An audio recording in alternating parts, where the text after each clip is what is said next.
Sejam muito bem-vindos a mais um episódio do podcast Bússola Profissional, o primeiro podcast que fala sobre carreiras profissionais no Brasil. Para você que não me conhece, meu nome é Manuel Pacheco, eu vou ser o host, vou ser o apresentador desse programa, como sou em todos os outros. E hoje nós temos uma convidada muito especial de uma área diferente de todas as outras, mas antes aqueles recados de sempre que você já conhece. Se você quer indicar o próximo convidado do podcast Bússola Profissional, eu vou pedir para você entrar em contato pelo nosso Instagram, podcast Bússola P. Vou deixar aqui embaixo.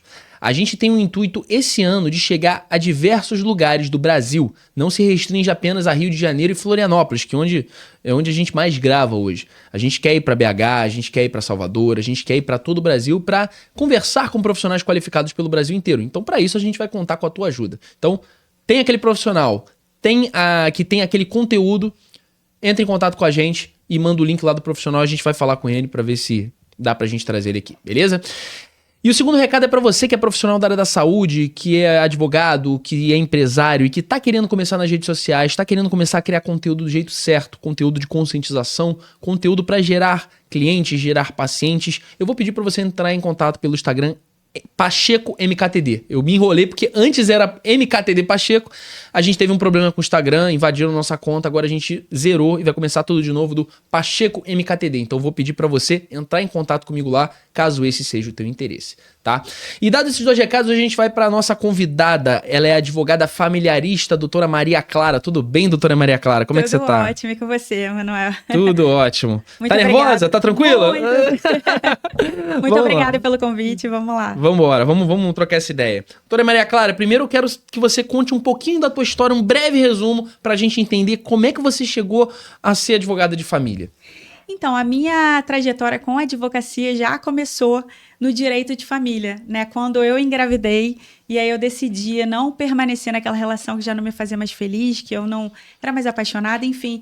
E a partir daquele momento, eu vivi muita violência psicológica, moral e processual. E aí, dentro daquele contexto, eu vi que tive que estudar, né, para me defender de toda aquela situação. E vi que outras mulheres passavam pela mesma situação. Então, eu sempre digo que eu transformei um limão em uma grande limonada, né? Me especializei nisso e hoje eu trabalho com isso por conta do que eu passei. Entendi. Né? Tudo que meus clientes passam hoje em dia... Você fala, já passei por isso. Eu já passei. Né? Então, eu também digo que a minha filha me trouxe muita sorte, muito direcionamento. Legal. Porque ela, quando eu engravidei dela, ela me direcionou para onde eu realmente deveria trabalhar e a área que eu amo, né? Trabalhar, que eu pretendo continuar durante muitos anos até, enfim, até essa missão aqui acabar. Exatamente. Eu acho muito legal, assim, que sempre tem alguma história que leva a gente para alguma determinada carreira. E a tua, pelo menos pelo que você falou, foi um relacionamento que não deu muito certo, que acabou trazendo várias dificuldades para você e você transformou essas dificuldades em alguma coisa positiva. E o direito, de certa forma, foi um caminho que você encontrou nesse sentido. Mas por que exatamente a advocacia de família, o direito de família de maneira geral? Então, eu nunca pensei em trabalhar em direito de família, né? Durante a minha faculdade de direito, direito de família nunca havia passado pela minha cabeça. Quando eu engravidei e que realmente eu fui inserida nesse contexto familiar de muita violência psicológica, moral e processual, né? Sofri muita violência dentro de processo. Eu comecei a me apaixonar pela área. Eu comecei a ser obrigada a estudar aquilo, né? Para eu entender onde eu estava inserida. Eu nem fui advogada do meu processo, mas perdão te interromper, mas pode ter algum sentimento ali que possa não ser o melhor caso, né? Para você se representar, né? Quando você é representada, o que eu penso é que você esteja por dentro do processo para você saber, Sim, inclusive, claro, se você está sendo bem representada. E quando eu estava sendo representada, eu procurei me inserir de todas as formas naquilo ali e eu me apaixonei pela área. Legal. Né? Eu digo que eu realmente, a minha filha me deu muita sorte, porque eu engravidei e fui inserida numa área que eu me apaixonei. Né? Então, eu não tinha nenhuma ambição na faculdade de ser advogada familiarista, mas eu fui inserida nessa área depois que eu engravidei da minha filha e vi que eu realmente não... A melhor área que eu que eu posso trabalhar é a área de família, sem sombra de dúvida, né? E eu não fui inserida em nenhuma área antes, né? Eu não rodei por consumidor, até faço algumas ações. Sempre chega, né? O amigo, a vizinha. O amigo, a vizinha, exatamente. Mas a área de família é o que eu realmente amo, é onde eu me identifico, é onde eu poderia muito bem falar pra você, eu odeio a área de família porque eu passei por tudo isso, mas não. Você pode tirar o bom disso, você pode tirar o lado ruim, né? Exatamente, mas eu me apaixonei pela área e é onde eu quero trabalhar durante muitos e muitos anos. E que bom que você olhou o copo meio cheio, né? E interessante, doutora Maria Clara, a gente saber o seguinte, o que faz exatamente um advogado familiarista? Olha, o advogado familiarista, ele além de trabalhar no direito, ele tem que ser muito empático, ele tem que ser psicólogo, ele tem que ter ouvido ativo ali, porque não adianta você ser advogado familiarista e você não saber escutar, né? Você não saber ouvir o seu cliente, né? Então, o advogado familiarista, ele tem outras profissões além da advocacia, né? Eu costumo dizer que, além de advogada, eu sou uma grande psicóloga. Eu escuto muito, eu ouço muito as minhas clientes, né? E eu me considero uma boa ouvinte, na verdade, porque eu acho que tudo que na época que eu passei, que eu estava grávida e que eu precisava que as pessoas me ouvissem e tudo mais, hoje em dia eu atuo muito dessa forma com as minhas clientes. Eu sempre deixo a janela aberta para elas, eu sempre falo, olha, se vocês tiverem qualquer dúvida, vocês me perguntem antes de vocês tomarem qualquer decisão, vocês me perguntem também, porque eu prefiro que me encham de perguntas do que tomem atitudes erradas e que prejudiquem... Acabam se comprometendo, né? Também. Que prejudiquem o desdobramento do processo. Inclusive, eu tenho uma grande questão com clientes, por exemplo, que não seguem recomendações, que não seguem as instruções do advogado. Você fala para as clientes, olha, não faz isso, porque isso daqui pode prejudicar, pode fazer com que o genitor produza provas contra você. E aí a cliente simplesmente ignora o que você fala, né? O processo está caminhando super bem e a cliente vai lá e toma todas as atitudes possíveis e imaginárias erradas, né? E coloca a bomba no seu colo, né? Você fica como advogada bombeira, né? E o que eu acho péssimo, porque se você fala para cliente, olha, se você dá essa oportunidade de ser uma instrutora do próprio processo de forma estratégica, eu acho que a cliente tem a obrigação também de te ouvir e seguir exatamente o que você está recomendando. Afinal de contas, você tem ali uma experiência para dizer o que pode e o que não pode ser feito. E é muito engraçado que no direito de família, né, as pessoas sempre colocam como a área mais interessante do direito, porque são os casos de família completamente, as novelas mexicanas, os reality shows que as pessoas colocam, porque dá confusão o tempo inteiro, tá envolvido sentimento, tá envolvido filho, tá envolvido um monte de coisa. E quando você tá falando de envolvimento de sentimento, as pessoas podem não seguir a recomendação do advogado, que tá sendo aquele ser racional, que vai falar o que elas têm que fazer para elas tomarem cuidado. Só que às vezes vai a emoção, às vezes ainda pode gostar do genitor, às vezes tem uma questão com o filho. Isso acontece de maneira geral da pessoa ser envolvida pela emoção nos teus casos? Demais, demais. E não só o envolvimento sentimental também, tem muito ego, né? Tem muito aquela coisa da competição. Se você entra com um processo, você não tá tão preocupada muitas vezes com o sentimento. Às vezes você nem gosta, a cliente nem gosta mais do cara, mas ela quer vencer aquele processo, ela quer colocar o cara na lama. Pague tudo que ele fez. Vai. E eu sempre explico, olha, quando a gente ingressa com uma ação judicial, eu sei que o nosso mecanismo de defesa é querer vencer aquilo ali de uma vez por todas. O nosso ego, o ser humano é movido por ego muitas vezes. Sim. Só que a gente tem que deixar muitas vezes o nosso ego de lado e deixar o advogado trabalhar. Porque a partir do momento em que você deixa o seu ego se sobrepor a tudo, você acaba colocando a sua vida e a vida, não a sua vida, mas as suas questões e as questões do seu bem maior em risco. Também. E você se prejudica muito também, né? Eu falei pra ela, olha só, não caia em provocações. Se por acaso te provocarem de alguma forma, você me pergunta como você tem que agir. E eu não me incomodo, Manuel. Eu disponibilizo o meu WhatsApp para elas me perguntarem. Eu posso demorar, de repente, um pouquinho, algumas horas e tudo mais, mas eu respondo. E aí eu falei isso pra ela. Eu falei, vou até beber um pouquinho de água. Eu falei pra ela, se por acaso surgir qualquer dúvida, você me pergunta. Ela, não, doutora, pode deixar. Não me falou nada, de repente chega um monte de prova no processo contra ela. E ela não contou, né? E ela não contou. Ai, eu falei pra ela, mas a gente não tinha combinado que você não ia falar nada, que você não ia deixar a pessoa te provocar, você não ia cair em provocações. Ah, mas isso que eu fiz não foi nada demais, eu não caí, eu tenho que responder. O juiz responder, teria que pensar assim também, né? Eu tenho que responder na mesma moeda. Eu falei, não é dessa forma que funciona. A partir do momento que você contratou uma advogada para te intermediar nessa situação, você tem que seguir as minhas instruções, sim, porque advogado não faz milagre. E isso daí é muito importante deixar claro que advogado não faz milagre. Não adianta o advogado fazer um trabalho super bem feito se a cliente, por outro lado, caminha no lado oposto, né? Se eu não me disponibilizasse a instruir a cliente... Sim. Mas quando a cliente me contrata, eu sempre deixo muito claro, meu atendimento é humanizado, eu só peticiono petições que tem narrativa depois da aprovação da cliente, ou seja, nada vai para o judiciário Sim. sem a aprovação da cliente, eu instruo da melhor forma possível, então tenho meu trabalho de, além de advogada, ser psicóloga, muitas vezes eu fico muito tempo do meu dia me dedicando ali a convencer a cliente de que aquele pensamento dela, que às vezes é extremamente equivocado, não é daquela forma, então que pode ser, mas eu explico as formas que ela pode agir e a cliente age de outra forma. Então é muito complicado, né? E acaba que no final das contas o nosso trabalho acaba sendo questionado de maneira geral, E eu vou botar na capa desse podcast assim, advogado não faz milagre, que eu acho que todo mundo tem que saber disso, né? Porque eu imagino assim, você é o JTI de mulheres, né? Mas os casos que a gente mais vê, assim, tem até memes, inclusive, sobre isso, na área do direito de família, pro lado, obviamente, dos genitores, quando geralmente os advogados instruem, não poste nada nas redes sociais sobre suas coisas, porque não sei que pedido de aumento de pensão, ou então alguma situação. Aí vai lá, ele posta uma foto com um carrão, a gente vai falar sobre isso futuramente. Sim. Aí ele vai lá e posta uma balada, mas a gente tá gastando pouquíssimo de pensão com o filho, ou não tá conseguindo ajudar, enfim. A gente vê nesses casos de direito de família que são os mais comuns que chegam para a maioria das pessoas, né? E você hoje vai trazer um outro lado pra gente, de que maneira geral chega pro lado das mulheres, de maneira geral. E aí é interessante fazer essa pergunta, quais casos chegam mais hoje no teu escritório? Por que as mulheres mais te procuram?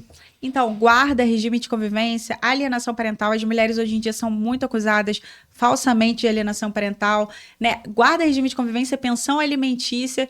Divórcio acontece muito, mas o que as mulheres mais se desesperam e buscam mais o atendimento do advogado é para pensão alimentícia, guarda, regime de convivência e alienação parental. É o que mais chega no meu escritório. Divórcio, normalmente, a mulher, ela posterga um pouco mais, ela deixa um pouco para lá, ela fala, deixa para lá, não quer gastar o dinheiro e tudo mais. Agora, quando envolve os filhos... Aí a história complica. Então, aí elas acabam tomando a iniciativa de procurar um advogado. E aí essa é uma pergunta bem curiosa que a gente vê bastante outros advogados falando em podcast, né? Existe muito esse caso que não chega tanto pra você que você falou de divórcio, mas tá no processo de divórcio, aí vai lá de repente, não é isso que eu quero, aí muda e volta com o genitor. Acontece muito isso de maneira geral? Comigo nunca aconteceu, não. Nunca aconteceu no processo de divórcio, voltar atrás, não quero mais? Nunca aconteceu comigo, não, mas eu já ouvi muito falar sobre isso, né? E é uma grande questão também, porque as pessoas são muito mutáveis, né? Você começa um divórcio ali, muitas vezes a pessoa não é aquilo que ela tá buscando, ela só tá querendo, às vezes, ela só tá provocando uma situação para que de repente haja uma conversa e eles voltem a ter um relacionamento. Mas comigo isso nunca aconteceu, da cliente querer voltar com o ex. Normalmente as clientes que me procuram, elas estão com ódio mortal do ex-marido, não querem nem mais ver o cara pintado de ouro, entende? Então, comigo isso nunca aconteceu, não. Como é que é o dia a dia do advogado de família, assim? Como é que você lida com os problemas no dia a dia? Porque você é psicóloga, você é advogada, você é mãe, como é que é essa rotina louca de cuidar não só dos problemas dos outros, mas também dos seus próprios problemas? Eu acho que eu aprendi a lidar numa boa com isso, né? Porque meu dia já começa levando a minha filha para a escola, e aí deixo minha filha na escola, volto, e aí eu começo a trabalhar.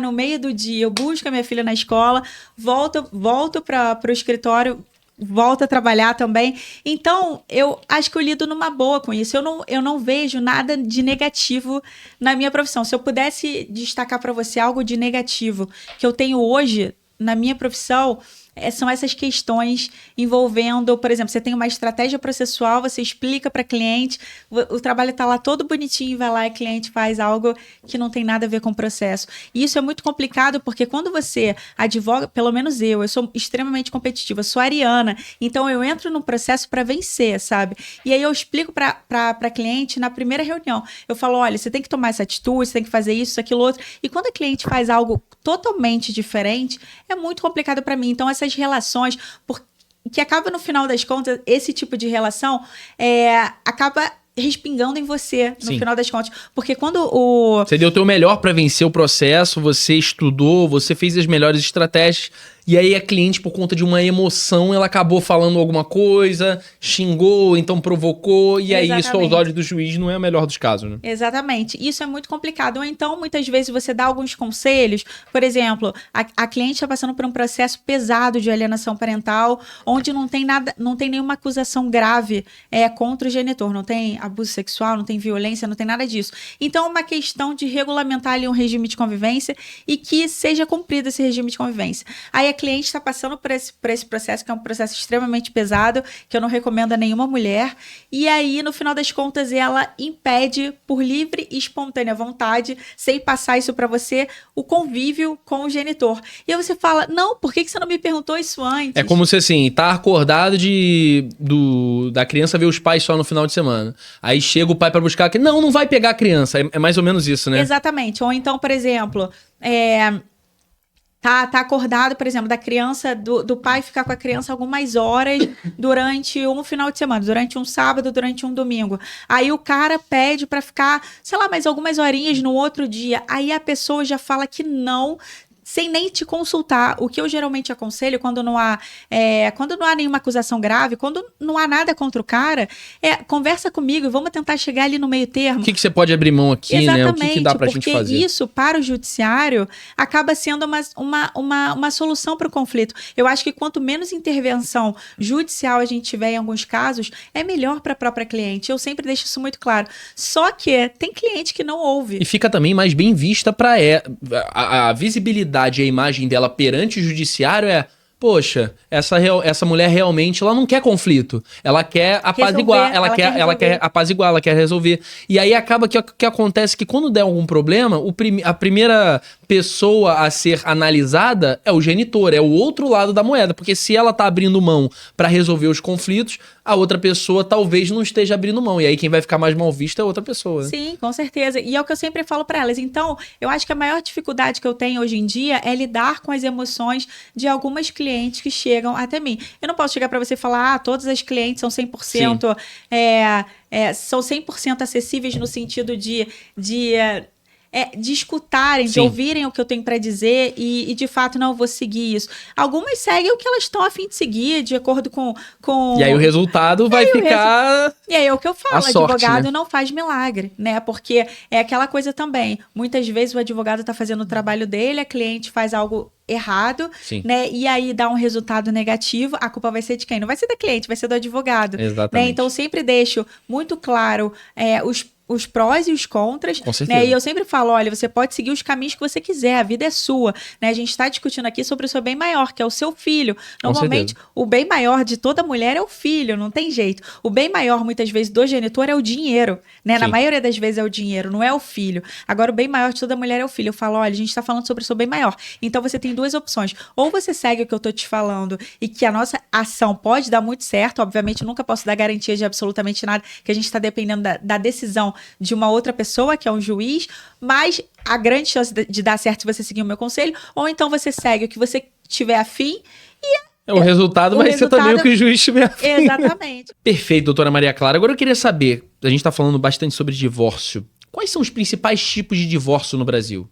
Então, a gente tem o divórcio consensual, que é aquele divórcio amigável, que as partes não têm nada para brigar ali, e temos o divórcio litigioso, né? Então, o divórcio consensual, ele pode ser realizado através do judiciário, mas também pode ser realizado pela via extrajudicial no cartório, enfim, ainda que tenha bens e ainda que tenha filhos, desde que os direitos dos filhos sejam previamente ajustados judicialmente. E é interessante isso, né? Porque na hora que tem um divórcio litigioso é que aí que a pancada começa a acontecer. Vem de lá, vem daqui. Acontece de ter muito caso, por exemplo, de ter mulher que quer se separar e o marido não quer, ou então a mulher quer o homem não quer se separar, mas a mulher quer. Tem muito isso, esse caso? O que acontece? O divórcio é um direito potestativo. Então, independentemente do outro querer ou não, é um direito que a pessoa tem e ponto final. Ela pode se divorciar, então, mesmo sem a outra parte quiser. Exatamente. Perfeito. Só que o que acontece? Pode ser que aconteça de repente, a parte que não quer, tá muito frustrada, ela vai encher o saco da outra, sabe? Vai questionar tudo e tudo mais. Vai encher o saco do advogado dela também. Exatamente. E aí vai virar um divórcio litigioso, né? Tem as questões também dos filhos, que muitas vezes, quando uma pessoa tá ali com... Eu sempre falo sobre o divórcio emocional, né? Porque não tem só o divórcio físico. Sim, sim. A pessoa, quando se divorcia, quando É uma alguém... ruptura, né? Exatamente. Quando alguém não quer mais estar com você, você tem que colocar na sua cabeça, olha, a pessoa, eu posso amar essa pessoa, mas a pessoa não quer estar comigo. Tá tudo bem, vida que segue. Você não tem que obrigar essa pessoa a estar com você, até porque tem aquela coisa da energia também, né? Eu penso muito nisso, Sim, eu falo claro. muito isso para as minhas clientes. Quando uma não quer, mas eu não tô aceitando o divórcio. Mas se ele quer se É divorciar... uma energia negativa que vai ficar em cima de você. Exatamente, Né? você vira essa chave, vive a sua vida, você vai viver muito melhor, é muito melhor do que você criar esse problema, né, em cima, às vezes, de coisas que não vão, sabe, não vão acrescentar nada na sua vida. E sempre vai ter alguém te querendo de maneira geral, né? Se aquela pessoa não te quer, você vai encontrar, você vai conhecer novas pessoas, conhecer pessoas mais interessantes. O que acontece muito que a gente vê é que depois que a pessoa sai de um relacionamento que já tá um pouco conturbado, ela conhece o novo amor da vida dela, conhece uma pessoa que ela pode julgar muito melhor do que o anterior. Então, né? Tem esse lado também, né? E não só isso. Além disso, o que acontece? Quando a pessoa fica muito obcecada naquela relação, tudo vira um problema, né? Então, por exemplo, ela não quer se divorciar porque ela já começa a arranjar picuinha, porque, por exemplo, o cara não quer se divorciar da mulher, aí já começa a arranjar picuinha com o novo relacionamento da mulher, aí começa a arranjar picuinha com o convívio dos filhos, com o novo relacionamento da mulher, aí fala que a mulher tá praticando alienação parental porque os filhos gostam do novo relacionamento. Então, isso tudo vira um conflito familiar gigantesco e quem sofre, no final das contas, são os filhos, né? Então, o que eu sempre falo que a melhor coisa do mundo é quando as pessoas se divorciam, respeitam a vontade do outro, né? E principalmente fazem esse divórcio energético de vou seguir minha vida em paz, siga a sua vida também, desejo o seu bem, que você seja feliz, cada um segue a sua vida e tá tudo certo. E tá tudo certo, e tá tudo bem. Certo. E aí é interessante a gente falar sobre isso, que você tocou no assunto do divórcio ele não precisar ir pra justiça. Ele só vai pra justiça, então, quando existe um litígio. E também existe o divórcio amigável que ele pode fazer sem ser feito sem ser pela justiça, certo? O que acontece? Quando tá tudo amigável, quando, por exemplo, vocês adquiriram bens durante o relacionamento e tudo mais, e tá tudo amigável, você consegue resolver isso extrajudicialmente. Só que quando há menor de idade envolvido, se por acaso você tiver filhos menores de idade, você precisa resolver isso previamente através do judiciário, porque precisa passar pela fiscalização do Ministério Público, o juiz precisa homologar isso tudo, precisa decidir sobre essas questões dos menores de idade, né? Então, questões sobre menores de idade você não consegue resolver num cartório, mas outras questões consensuais, divórcio, bens, se não houver briga, você consegue resolver inclusive no cartório. Perfeito. E o que acontece com os bens? Você estava falando exatamente isso agora. Depois de um divórcio, o que acontece com os bens desse casal? Vai depender muito do tipo de casamento que eles tiveram, do tipo de acordo que eles tiveram previamente? Vai depender do regime de bens. O regime de bens. Esse era o nome que eu estava buscando. Por exemplo, se por acaso o casal se casou, eles se casaram Sim. e não decidiram o regime de bens, vai ser o da comunhão parcial de bens, né? Que tudo que foi adquirido de forma onerosa, depois, na constância desse casamento, vai ser dividido meio a meio, né? Não interessa se foi você que comprou Ou seja, na ausência de você ter estipulado anteriormente um regime de bens, o que vai fazer valer é esse que você acabou de falar. Exatamente, da comunhão parcial Legal. de bens, né? Que aí tanto os bens quanto as dívidas vão ser partilhados 50-50. As dívidas também, não esqueça As disso. dívidas também, né? Então, por exemplo, muitas vezes acontece só do cara trabalha pra caramba e tudo mais, só que a mulher tá trabalhando em casa. Lógico. Né? Ela tá cuidando dos filhos e a tarefa de cuidar dos Isso filhos... é um trabalho mais pesado, às vezes, do que o de trabalhar muito fora. mais pesado, não tem nem comparação, né? Porque quando você trabalha na rua, você tá ali fazendo o seu trabalho, ponto final, acabou, tá tudo certo. A mulher, ela é dona de casa, cuida de filho, faz um monte de coisa em casa, leva os filhos pra lá, pra cá, sabe? Ela é chofer, ela é cozinheira, ela passa roupa, ela... Enfim, a mulher faz 1001 coisas. No final das contas, ela tá trabalhando ali sem remuneração nenhuma, porque ela é uma doméstica sem remuneração. E aí, na hora do divórcio, o cara acha o seguinte: ah, não, fui eu que comprei, então ela não tem direito. Só que a partir do momento em que há um regime da comunhão parcial de bens, ela tem direito, sim, Com à certeza. metade de todo o patrimônio É como se fossem sócios de uma empresa, né? Uma empresa onde você tem a tua função e o outro sócio tem a outra função dele. Mas se não tiver os dois lados da sociedade, não existe uma empresa funcional. Exatamente. Uma coisa, um liga ao outro. Liga Né? ao Ele não teria possibilidade de ter a liberdade de trabalhar. Se não tivesse... Filho, se não Com tivesse certeza. ela. Né? Com certeza. Mas por que ela não? Por que eles não arranjam uma babá, então? E ela vai trabalhar, vai seguir a vida dela. Muitas vezes não é essa dinâmica familiar que eles escolheram. Claro que não. Né? Então, muitas vezes o cara fala: olha, vamos fazer o seguinte, pra gente não ter que gastar o dinheiro com a babá, você fica em casa cuidando dos nossos filhos e eu vou trabalhar. A mulher perde muito tempo da vida dela, ela deixa de viver os sonhos dela. Imagina só, ela deixa de viver, por exemplo, uma carreira profissional pra ser ali o alicerce do marido dela. E aí, quando se separa, o cara simplesmente vira pra ela, porque quando o amor acaba, o cara chega pra ela e fala... Isso é muito injusto, o cara fala pra ela: olha, você não comprou nada, você não tem direito a nada. Só que a lei... assegura que ela tem direito, sim, a 50%. Então, se não houver nenhum regime de bens estabelecido, ou então eles mesmos estabeleceram, vai ser o da comunhão parcial de bens. Mas, lógico, o casal pode fazer um pacto antinupcial para estabelecer outro regime de bens, que pode ser o da separação de bens, ou então da comunhão universal de bens, né? Da separação total de bens, cada um fica com seus bens, né? Aquela coisa que todo mundo sabe, né? E o da comunhão universal de bens, tanto os bens adquiridos durante o casamento e quanto os anteriores. Ou seja, tudo que vão ser fez valer já era, né? Exatamente. Eu sempre falo isso para os meus clientes: se o cara for muito rico, você aceita o da comunhão universal de bens. Porque se o cara tiver dinheiro nenhum e você tiver, não vale a pena esse regime de bens. Acaba que depende muito até do que as pessoas querem de maneira geral, né? Ah, eu tenho muitos bens de outras situações e aí vou me casar. Será que vale a pena se casar na comunhão total de bens ou parcial? Eu acho o mais justo de todos esse que a justiça estabelece. Tudo que os dois construíram juntos pro casal é aquilo que faz valer. Mas, de repente, talvez é aquilo que você falou. Dívidas também são partilhadas. Exatamente. Então tem que tomar muito cuidado com isso, né? Tem que tomar muito cuidado. Hoje em dia, o ideal é que, de repente, você faça uma mesclagem ali através de um pacto antinupcial. O que é um pacto antinupcial? Antes do casamento, você faz ali uma espécie de contrato, né, que você vai estabelecer. Por exemplo, para isso a gente vai estabelecer o regime da comunhão parcial. Para isso vai ser... você ainda pode fazer esses pequenos ajustes. Você pode fazer esses pequenos ajustes. Óbvio que acaba sendo um pouco mais oneroso, né? Mas você tem essa possibilidade de mesclar ali os regimes de bens, né? Então, muitas pessoas, às vezes, priorizam esse regime de bens para,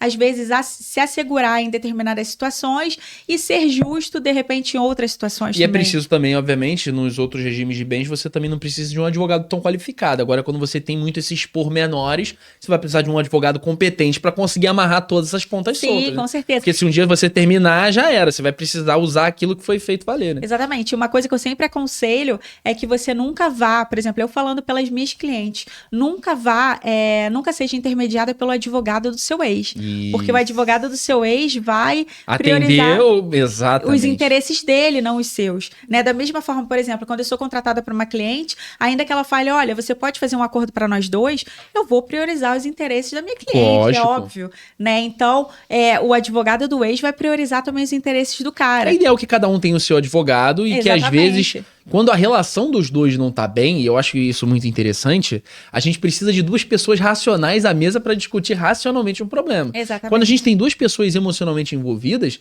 o melhor é que você, como uma pessoa racional, represente a sua cliente e uma outra pessoa racional que represente o cliente da outra parte conversem para que tudo saia da melhor maneira. Com certeza, com certeza. É a melhor forma de você conseguir sair da melhor forma possível, porque ainda...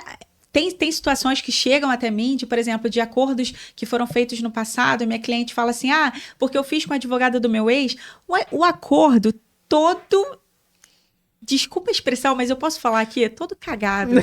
Que você fala assim, meu Deus, como é que você conseguiu assinar um negócio desse? Mas é porque eu não tive instrução, eu não tinha dinheiro. Desespero, E às vezes a mulher também não tem dinheiro para contratar um advogado, ela é dependente do cara, e aí o cara fala assim, não, a gente vai fazer com o divórcio e tudo mais. Se ela não pode recorrer à defensoria pública, por exemplo, eu tô falando muita besteira, ela não pode recorrer à defensoria pública. Num acordo é mais difícil, né? Então, é aquela coisa, quando você faz um acordo, você precisa ali de um advogado especialista para te defender nessa situação, né? Então, a partir do momento em que tem o advogado do teu ex, e o teu ex lá colocando uma pressão, não, eu já paguei aqui esse advogado, isso acontece demais. Isso aqui... Vamos aproveitar logo e resolver tudo com ele. Aí a mulher não tem dinheiro, tá numa situação de dependência ali, o cara de repente oferece alguma coisa ali pra ela, olha, eu vou te dar isso aqui, isso aqui, isso aqui. Ela não conhece os direitos dela, acaba aceitando, né? E no final das contas, ela acaba se ferrando, porque muitas vezes ela tem direito a muitas coisas, o cara dá 1% do que ela tem direito pra, tipo assim, calar a boca dela, e no final das contas ela vê e assina e já que foi, ela se deu muito mal nisso, né? Então eu sempre recomendo, você vai fazer um acordo ou você vai fazer qualquer coisa, seja intermediada por um advogado de sua confiança e não pelo advogado do seu ex. Entendi. E é interessante a gente falar sobre a questão também, agora mais ligada ao convívio dos filhos, a questão da guarda. Vamos supor que até agora a gente tá falando de um casal sem filhos. Agora colocou o filho na jogada. Já é um pouco diferente. Já tem mais problema, já tem mais chance de ter litígio. Quais são os tipos de guarda, objetivamente, que a gente tem mais disponíveis hoje?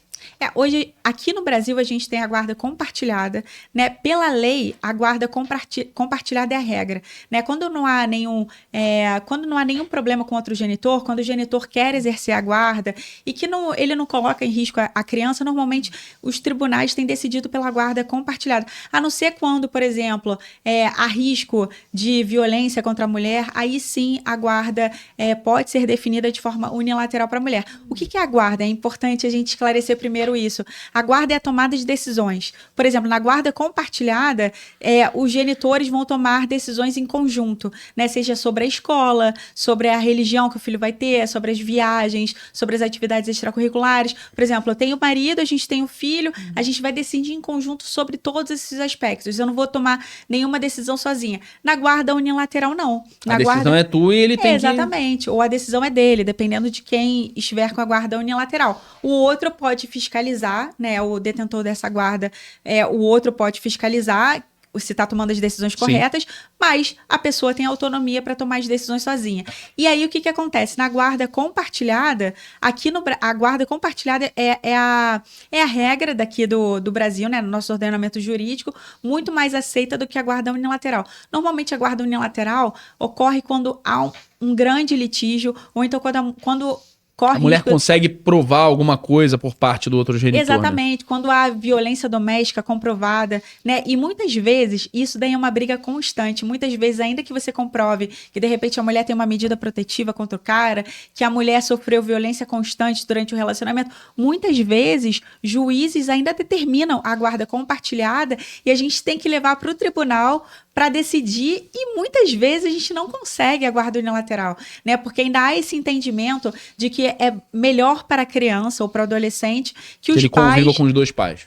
Mas com o pai e com a mãe. Não tem essa questão da convivência, porque convivência é uma coisa, guarda é outra. Mas Entendi. Que os dois possam tomar decisões em conjunto sobre aquela criança, sobre aquele indivíduo, né? E aí, o que acontece? A convivência, ela entra em paralelo, apesar dos assuntos serem ali conexos, a convivência entra em paralelo porque... A convivência, independentemente do tipo de guarda, a convivência vai existir. Entendi. Então é interessante a gente pontuar isso, porque eu tava realmente colocando muito a guarda junto com a convivência. Ou seja, você tem lá na guarda compartilhada, pelo menos dentro do meu entendimento, você tem, sei lá, vai ficar uma semana com a mãe, depois uma semana com o pai. Ou então a cada 2 dias, 3 dias vai trocando. Mas a tomada de decisão, ela está um pouco diferente, às vezes, até da convivência, né? Ou seja, A mulher pode ter a decisão do que ela vai fazer com a vida do filho, mas ainda assim o pai vai ter que conviver com essa criança de maneira geral. O que você citou é a guarda alternada, tá?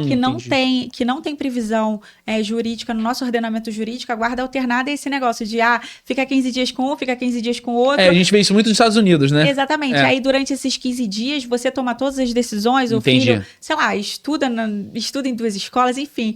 São situações que normalmente não acontecem aqui pelo nosso ordenamento jurídico. É óbvio que se as partes decidirem em comum acordo fazerem isso, né, pode ser que de repente seja homologado pelo judiciário, mas partir do judiciário é impossível, ou o judiciário decide pela guarda compartilhada ou pela unilateral. Porque a partir do momento que você já tem a guarda compartilhada, se as duas partes estão em prol de tomar as melhores decisões pelo filho e eles têm essa responsabilidade, eles podem fazer o que eles quiserem ali, eles estão se entendendo, né? Sim. E aí, quando tiver essa discordância, que provavelmente vai ter que procurar o judiciário de alguma maneira, né? Aí o que acontece sobre essa questão da convivência? Quem não mora com a criança tem o direito de conviver com ela. Eu tô falando da criança, mas é do indivíduo em geral. Sim, do indivíduo em geral. Quem não mora com a criança tem o direito de conviver com ela. Aí, por exemplo, o pai não reside com a criança. Ele tem o direito de conviver nos dias estabelecidos pelo judiciário, independentemente da modalidade da guarda. Muitos genitores têm essa questão não, porque se tem a guarda unilateral, não vou poder conviver com meu filho tanto quanto eu gostaria. Sendo que isso daí não existe, né? A guarda unilateral, ela é simplesmente para tomada de decisões. Muitas vezes, os genitores, ainda que não haja nenhum indício de violência, os genitores se odeiam, né? E aí não Isso vale é chato, a pena. né? Isso não é legal, né? Exatamente, mas não vale a pena você colocar ali uma guarda compartilhada para que os genitores continuem brigando, sabe? Isso faz mal para o próprio filho, né? Então, mas muitas vezes o que acontece é o genitor não aceitar a guarda unilateral, achando que ele vai poder conviver, ele não vai conviver tanto com o filho, mas a convivência continua existindo, né? Pode ser a convivência quinzenal, com uma vez na semana, enfim, vai depender de acordo com o entendimento. Mas a partir do momento que foi definida a guarda unilateral, que seja para a mãe, por exemplo, que seria o caso mais hoje que você está habituado, a guarda unilateral para a mãe, ela vai decidir quando o filho pode ter convivência com outro genitor, correto? Não é ela que vai decidir, não é ela o judiciário que decide. O judiciário, ele só dá para ela a autoridade de, você define o que você quer para a vida do seu filho. O outro genitor, ele não vai ter essa responsabilidade nem esse poder de decisão, mas ele vai ter o direito de convivência com a criança. Vai ter o direito de convivência através do judiciário. O judiciário, por exemplo, vai estabelecer, quinzenalmente, o genitor pode buscar a criança na sexta-feira na saída da escola e devolver na segunda-feira na entrada da escola. E aquilo tem que ser cumprido. Mas a guarda é unilateral, a decisão é da mãe. A guarda, mas as decisões não são referentes à convivência. As decisões são referentes a vida daquele indivíduo. Qual colégio ele vai estudar, como você bem disse, se ele vai fazer judô, se ele vai fazer, enfim. Se ele vai fazer pode ser uma menina que vai fazer balé, ou então se ela quer escolher um esporte para jogar, isso é a mãe que vai definir. Quem tem a guarda unilateral. Exatamente. Aí, por exemplo, pode surgir assim, gente que vai falar, mas isso é uma coisa tão ridícula. Mas não, dentro do caso concreto, tem muita gente que arranja problema por coisas muito pequenas, que no nosso entendimento pode ser muito pequena, mas que as pessoas gostam de uma picuinha, né? Gostam de um estresse. E é o que você tá falando, às vezes os genitores eles podem até se odiar, mas também tem um sentimento de, eu quero que ele pague tudo que ele me fez, ou então o cara, porque ela me deixou, eu quero alfinetar ela de alguma maneira, eu quero incomodar. E aí, qual é o meio pra isso? Às vezes é a criança, né? Às vezes não, é sempre a criança. Sempre a criança. A forma de violentar é a criança. Por exemplo, a genitora quer botar a criança numa escola, que é muito boa e tudo mais, escola bilíngue, que a criança vai ter um monte de educação de primeira. É uma educação de primeira. Aí o cara, só pra infernizar a mulher, não quer aceitar aquilo ali, porque eles têm uma guarda compartilhada, então eles têm que decidir em conjunto, e aí no final das contas a criança deixa de estudar numa ótima escola para estudar numa escola mediana, porque o cara escolheu aquilo ali, e no final das contas a mãe ela é meio que convencida, né? Na verdade não é convencida. O cara na força começa a ameaçar a mulher e a mulher cede pra fazer a vontade do cara, sendo que o cara nem participa da vida da criança. Normalmente os caras lutam muito pela guarda compartilhada e sequer participam do dia a dia da criança. A criança, por exemplo, ela vai pro médico, quem leva é a mãe. A criança vai pra escola, quem leva é a mãe. Quem tá ali no dia a dia, acompanhando nas atividades extracurriculares é a mãe. Mas o cara tá ali querendo infernizar, querendo perturbar a mulher. Aí, se por acaso a mãe decide alguma coisa sozinha, o cara diz que ela tá praticando alienação parental, mas o cara não tá nem aí pra criança, na verdade. O intuito dele é violentar a mulher. Isso é o que mais acontece. Usar a criança como um meio pra incomodar, pra poder trazer problema. Exatamente. E aí agora a gente vai falar sobre um tema que esse eu acho que você vai ter bastante coisa pra falar. Eu já vi você falando bastante no Instagram sobre isso. Vamos pro lado da pensão alimentícia, que esse aí é a polêmica. É o que mais prende no Brasil, é a pensão alimentícia. Eu acho que é o único poder judiciário que funciona no Brasil, a pensão alimentícia. Sim. Vamos falar sobre pensão alimentícia. Cara, como é que é estipulado esse valor de pensão alimentícia?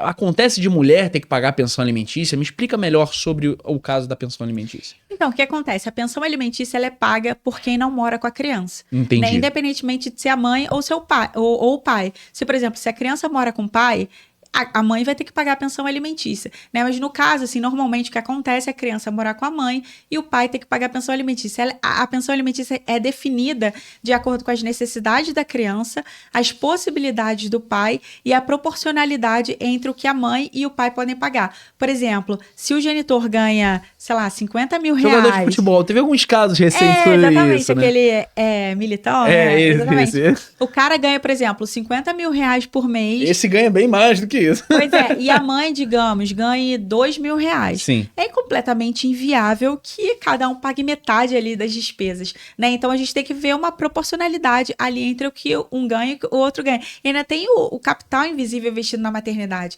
né? Porque a mulher, ela Sim. não é só mãe, né? Ela trabalha com inúmeras coisas. A mulher, por exemplo, eu sou advogada, mas eu faço tudo em relação à minha filha no dia a dia, né? Então, eu levo minha filha para a escola, eu levo para atividade extracurricular, eu levo para pediatra, eu levo tudo. Então, eu não tenho para onde correr ali, né? Então, a mãe, normalmente, ela é 1001 e uma só, né? Enquanto o cara, simplesmente, ele trabalha no emprego dele, paga ali uma pensão. Eu sempre falo que os homens, normalmente, a pensão alimentícia, ela é tipo uma academia, né? Você paga ali uma mensalidade, né? Tipo uma Smart Fit. Você paga ali uma mensalidade meia boca, tem direito a tudo ali, tá beleza, tá tudo tranquilo, né? Então, os caras normalmente acham que o filho vai sobreviver com aquilo ali e que normalmente a mãe tá gastando... Deu 200 reais e tá de bom tamanho, né? E que a mãe tá gastando, de repente, com a vida dela, tá fazendo cabelo, tá indo no salão de beleza, tá gastando com macho, tá fazendo qualquer coisa, né? Mas, enfim, a pensão alimentícia é estabelecida dessa forma, levando em consideração também o capital invisível. Deveria, na verdade, levar em consideração o capital invisível investido na maternidade. Normalmente, os juízes dependem muito da fundamentação. Alguns levam em consideração esse capital invisível, outros não, né? A gente luta para que cada vez mais os juízes levem em consideração isso. E tem alguma porcentagem assim, objetiva? É 10% do salário, é 5% do salário dele? Inclusive, tem alguns juízes que eu já vi também que às vezes tiram o salário da fonte, ou seja, antes do salário chegar na conta já é redirecionado para a conta do outro genitor. Como é que funciona isso? Tem algo mais objetivo ou é tudo muito subjetivo na cabeça do juiz? O que acontece? Vai depender muito das peculiaridades de cada caso, né? E também de quanto o cara ganha, né? Porque, por exemplo, as pessoas têm uma ideia de que sempre será descontado 30% do salário do cara. É o que a gente ouve com muita frequência, né? Exatamente, que é o comum nos tribunais, ser determinado dessa forma. Entretanto, pode ser determinado também até 50%, dependendo do caso, né? De acordo com a lei, você pode descontar até 50% do salário do cara. Então, vai depender muito de quanto o cara recebe, de quanto a mãe recebe também, de quanto a criança precisa. Então, vai depender dessas comprovações. Mas, o que é muito comum de acontecer é 30% dos rendimentos líquidos do cara. Né? Dessa forma que normalmente é calculada. Mas isso aí não é uma regra. Não existe uma lei ficção dessa porcentagem. E na No teu entendimento, você acha, e aí é como jurista, se assim a gente puder falar, no teu entendimento, essa pensão alimentícia ela deveria ser fixada somente nos gastos com a criança ou em ter alguns outros gastos, como você disse, na questão da maternidade, nessa questão mais abstrata em si do que a mulher vai ter como feito no dia a dia dela, do trabalho de cuidar? Você acha que esse valor também deveria estar inserido numa pensão? Com certeza, porque se você parar para pensar, o que a mulher gasta ali no dia dela, se ela contratasse uma pessoa para fazer aquilo, a pensão alimentícia deveria triplicar, sabe, multiplicar ali inúmeras vezes, né? Só que normalmente é a mulher que faz aquilo, até para ela não ter gastos extras, porque normalmente a mulher gasta muito mais do que o cara, né? Só que se ela for contabilizar o trabalho que ela tem ali com o filho, ainda que você pense assim, muitas pessoas falam, mas é mãe, é obrigação dela. Tudo bem, é obrigação dela, mas é obrigação do pai também. E cadê o pai nessas horas? O pai não tá lá. O pai, ele tá trabalhando no emprego dele, estável. Depois ele sai do emprego dele, vai tomar um chopinho ali no barzinho com os amigos e tudo mais. A mãe não tem essa vida, né? A mãe, ela tem de repente, um convívio social no final de semana do genitor, isso quando ele tá presente, né? Porque muitas vezes o cara nem presente nos finais de semana quinzenais, que normalmente é determinado pelo judiciário, normalmente ele falta. Sim. Né? Então, muitas vezes acontece que a mãe está extremamente sobrecarregada, né? Não tem vida social, e isso precisa sim ser contabilizado numa pensão alimentícia, até porque se ela precisar contratar alguém, ela precisa ter esse valor para poder ser contabilizado. Eu acho assim muito triste o abandono por parte dos pais. Às vezes tem abandono por parte das mães. É minoria a gente vê, mas a gente vê muito mais por parte dos pais. E aí esse abandono faz um estrago na vida da criança muito grande, né? Eu gosto muito de basquete, eu acompanho um caso agora, muito recente, depois, eu não sei se você acompanha, então não sei se você vai saber, mas depois você dá uma pesquisada. Teve um caso de um jogador de basquete agora, famoso dos Estados Unidos, que é Anthony Edwards, o nome dele. Ele teve um filho de uma mulher que não era namorada, não era casada, e ele teve esse filho. E aí ela pediu pensão alimentícia certa, de forma certa, né? E aí no que ele pediu, ele falou assim, tá bom, você quer pensão alimentícia? Ele chegou lá e transferiu $1 milhão e falou assim, toma aí pro ano inteiro, e não quis saber da criança. Então, olha só, essa mulher ela vai conseguir sustentar essa criança com $1 milhão? Com certeza vai. Mas e a parte do pai? E sei lá, e o lado da influência na vida? A criança pode nascer, pode conviver, pode se desenvolver traumatizada sem o pai. Pô, ali, o meu pai é jogador de basquete famoso, mas não me dá atenção, não me dá carinho. Cresce uma criança traumatizada, né? O que você acha? Com certeza. E nesse sentido, a criança pode, depois de um tempo, ela pode pedir uma indenização pelo abandono afetivo, né? O indivíduo, no caso, né? Ele pode pedir, né? Dependendo dos danos, dos estragos causados nessa criança, que normalmente são causados inúmeros estragos, né? A criança, até uma certa idade, ela pode até nem sentir falta, mas vai chegar a uma certa idade, ela vai começar a escutar os amiguinhos falando do pai. É o dia dos pais no colégio. Exatamente, dia dos pais na escola. Vai chegar, por exemplo, uma certa idade da menina, ela vai sentir falta, vai falar, poxa, por que meu pai não quer presente?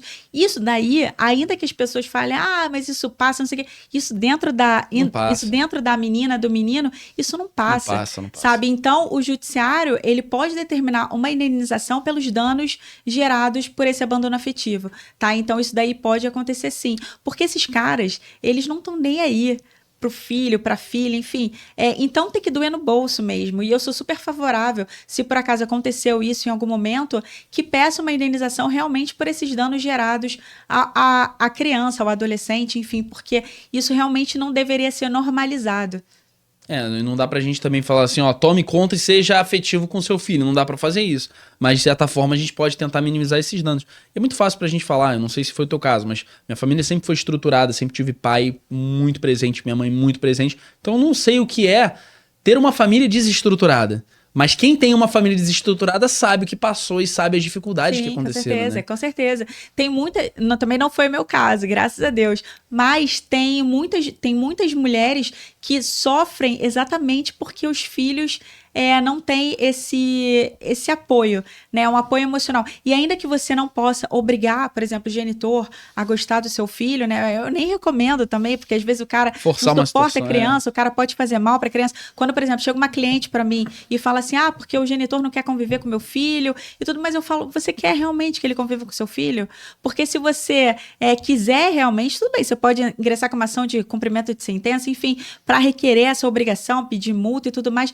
Mas eu não recomendo, O porque... que a gente falou é uma energia pesada. É a mesma coisa de você realmente continuar com alguém que não quer continuar com você, né? Exatamente. É aquela energia pesada, aquilo que não vale a pena. Não, né? e hoje em dia o mundo tá tão maluco que você não sabe nem o que o cara pode ser capaz de fazer, né? Então, eu sempre falo, ó, se você prioriza a sanidade do seu filho, né, e a integridade também física dele, emocional, enfim, tudo, né, que a gente não sabe nunca o que pode acontecer, deixa pra lá, né? E se em algum momento você precisar requerer uma indenização pelos danos que seu filho sofreu, beleza, mas se você não... sobre a presença, porque eu tenho que exigir, eu sempre falo, deixa pra lá.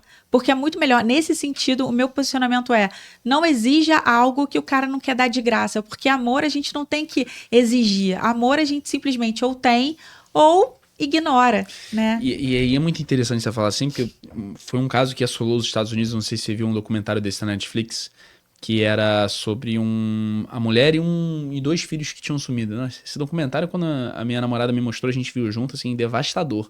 Isso aí, assim, sabe quando você vê um negócio e uma energia pesada, sabe, até de você assistir? É um caso nos Estados Unidos que teve, e esse documentário tá na Netflix, depois eu vou pegar o nome de passo, que assolou a comunidade de uma cidade pequena, que a mulher e os 2 filhos tinham desaparecido. E os 2 filhos tinham desaparecido. E o marido tava lá como se não soubesse o que tinha acontecido. Ela não sabia o que tinha acontecido. Resumo da ópera, tá? O que aconteceu? Depois de pressionarem o cara, descobriram que ele tava namorando uma outra menina e ele queria simplesmente substituir na cabeça dele a família que ele tinha feito.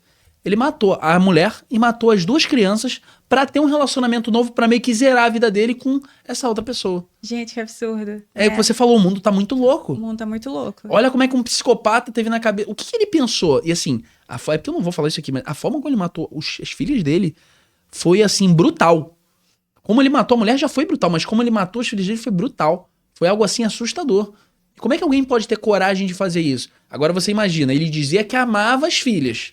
Imagina pra alguém que declaradamente não gosta do filho. Exatamente. Olha o que não pode fazer. Exatamente. E a gente não precisa ir muito longe, não. Aqui no Brasil a gente vê notícias diariamente de homens que simplesmente pegaram por raiva da ex, pegaram os filhos e mataram, estupraram, enfim. A gente tem várias situações desse tipo. Eu jamais, por exemplo, se por acaso, não é o caso da minha filha, mas se por acaso o pai dela não gostasse dela, eu jamais obrigaria ele a conviver com a minha filha. Né? Eu pensaria Uma assim... escolha dele. Exatamente, eu jamais obrigaria. Obviamente, a pensão alimentícia é algo que o cara teve a criança, ele tem a obrigação de custear com as despesas também. Não é obrigação só da mulher. Agora, o convívio é algo que vai muito além. O convívio coloca o indivíduo ali, pode colocar o indivíduo seriamente em risco. Né? Então, jamais colocaria, por exemplo, a minha filha num risco desse. Graças a Deus, como eu falei, ela não tem esse tipo de problema. Mas, se por acaso houvesse esse tipo de problema, eu jamais iria impor para um genitor de conviver com ela, entendeu? Perfeito. E aí é uma coisa muito objetiva que pra mim é o único, foi o que eu te disse antes da gente começar, é o único sistema que funciona realmente de prisão no Brasil. O que acontece se alguém não pagar pensão alimentícia? Pode ser preso, né? Então a gente tem a execução de alimentos através de 2 ritos, né? O rito da penhora e o rito da prisão. O rito da prisão é referente aos 3 últimos meses a partir do protocolo da ação. Por exemplo, a gente protocolou a ação hoje, você tem o direito de executar sob o rito da prisão os 3 últimos meses, né? E o rito da penhora são os demais meses, né? Então, se por acaso, por exemplo, o genitor não pagar a pensão alimentícia, você executa sob o rito da prisão os 3 últimos meses e os demais que vierem, e aí o cara, por exemplo, ele pode ficar na prisão até uns 3 meses, mais ou menos. Mas tem tanto cara pilantra que não tá nem aí pra isso. O cara vai pra prisão, não tá nem aí depois a mulher tem que executar sob o rito da penhora, o cara não tem conta também, não tem dinheiro, aí já fantasma. É um fantasma, aí já colocou o dinheiro dele na conta de laranja, então tem de todo tipo, né? Então, ainda que o nosso sistema seja favorável a prisão para quem deve pensão, eu acho que o nosso sistema ainda é muito falho no sentido de que, por exemplo, se não encontra nada no nome do cara, se o cara não tem dinheiro na conta, simplesmente nada acontece com ele, dane-se, né? Então, beleza, o cara pode ficar com o nome sujo, enfim, pode perder, de repente, ter a suspensão da CNH, do passaporte, mas para brasileiro isso daí muitas vezes não serve não funciona pra nada, entendeu? Entendi. E aí, se eu bem entendi, então se o genitor, né, se o pai, ele ficou sem pagar pensão uns 3 meses, ele já pode ser executado da prisão. Pode ser executado, mas isso daí não é automático. A Não é mulher automático. tem que ingressar com a ação para executar esse valor. Não pode, por exemplo, deu 3 meses, automaticamente já sai mandado de prisão. Não, ela tem que ir lá, pode ter dado 1 ano, 2 anos. Se ela não pediu para ser executado, o genitor, ele não pode ser preso. Sob o rito da prisão, são só os 3 últimos meses. Entendi. Então, por exemplo, deu 2 anos, aí ela pode executar sim, porém sob o rito da expropriação, que é sob o rito da penhora, por exemplo. Você vai executar, aí você vai pegar o acúmulo da dívida do cara e vai executar para que... Às vezes na empresa dele, às vezes ou então vai ver o que ele tem em conta de banco, vai ver se ele tem um carro para penhorar, vai ver se ele tem um imóvel que não é bem de família, enfim. Mas até bem de família, dependendo da situação, você consegue penhorar. E muitas vezes o cara casa novamente e deixa tudo no nome da esposa, mas aí ele casa sob o regime da comunhão parcial de bens, você consegue executar a metade dele referente a esses bens adquiridos. Então, para tudo tem um jeito, porém tem muito genitor que simplesmente é sonegador mesmo e muitas vezes as coisas acabam não favorecendo a criança, né, o adolescente. E no caso da execução, por exemplo, se de fato esse genitor ele não tem nada no nome dele, coloca no nome da mãe, por exemplo, você teria como executar e a mãe ser uma parte ativa ou o pai ser uma parte ativa dessa dívida ou não? É somente do genitor ou de alguém que você, de certa forma, com quem ele casou, por exemplo, com uma nova esposa, que aí dentro desse regime que você falou da comunhão parcial de bens? Então, se você conseguir comprovar que, por exemplo, digamos, a mãe de um genitor, ela não trabalha, é aquela pessoa pobrinha e tudo mais, sabe? Que não mas tem uma mansão na casa da mãe. Mas tem uma mansão. Aí você consegue, se você conseguir comprovar judicialmente que aquela senhora não tem condições de ter aquele patrimônio e que possivelmente houve uma fraude ali, pode ser que o judiciário determine essa investigação e que de repente consiga chegar. Só que é um procedimento um pouco mais difícil. Então você precisa ter provas daquilo ali e precisa requerer judicialmente. Quais são os casos nessa área mais difíceis assim que tu já enfrentou, que você fala assim, cara, qual vai ser a engenharia que eu vou ter que fazer para conseguir identificar que esse genitor aqui tem condição de pagar essa pensão, que ele realmente é um pilantra, que ele realmente tá querendo se livrar do valor da pensão? Já acontece muito frequentemente do cara dizer que não tem dinheiro para pagar a pensão e ele se acha espertão e coloca dinheiro na conta de esposa, dinheiro na conta de... Normalmente eles não colocam dinheiro na conta da mãe, porque eu acho que eles não confiam nem na própria mãe, mas eles colocam muito no nome da esposa, né? Eles acham muitas vezes que não vai... que a esposa não... Que os bens ali da esposa, dependendo da situação, não podem ser executados, né? Então é um trabalho cansativo, é um trabalho de investigação, né? É muito lento, né? Mas normalmente acontece muito isso. Eu tive um caso recentemente de um genitor que abriu um restaurante com a esposa, colocou tudo no nome da esposa, tipo, o restaurante estava no nome dela, enfim, na verdade... Tudo para não pagar pensão. Tudo para não pagar pensão, né? E aí, o que acontece num caso desse? Se o cara morre, né, os bens, a metade dele não vai para os filhos, não vai para a esposa, né? Então até nisso o cara é burro, né? E não pensa no filho. Por isso que eu sempre falo, o amor de mãe é incondicional. Agora o amor do pai nem sempre é aquele amor incondicional. Nem sempre, existem os bons homens, não esqueça disso. Nem sempre é incondicional, porque a mãe, ela pensa de tudo pro filho. Ela faz seguro de vida, ela pensa tudo que a mãe compra, ela pensa no filho, se vai, sabe, qual o estresse que o filho vai ter depois.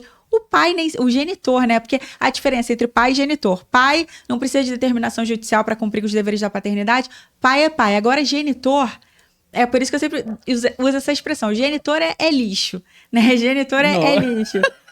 Né? Polêmica, doutora Maria Clara. Não, mas essa é a grande realidade. Eu não coloco todos os homens, né, em um saco ali e falo, todos são iguais. Há pais e há genitores. E no meu Instagram, por exemplo, eu não falo para pais. Eu sei que há excelentes pais, eu conheço vários, né? Só que eu falo para mulheres se defenderem de genitores, se protegerem, na verdade, de genitores. O genitor, normalmente, ele tem uma determinação judicial, ele não cumpre com aquela determinação judicial. E quando cumpre, ele só cumpre porque ele é obrigado, porque ele não quer, porque ele não quer ser preso, porque ele não quer ter problemas com a justiça, porque ele não quer, por exemplo, perder o emprego dele, não quer perder a mamata dele para ter que porque você é preso, eu vou acabar perdendo meu emprego e tudo mais. Ele só cumpre por isso, porque na cabeça doente do cara, ele acha que a mulher tá usando o dinheiro pra pagar os luxos dela, como os caras falam. Aí ele paga R$300 de pensão, não. Ela vai comprar muitas coisas. O que dá pra comprar com R$300 hoje, Não, gente? e ainda pede prestação de contas judicialmente, que é uma grande vergonha. Sim. Né? Então,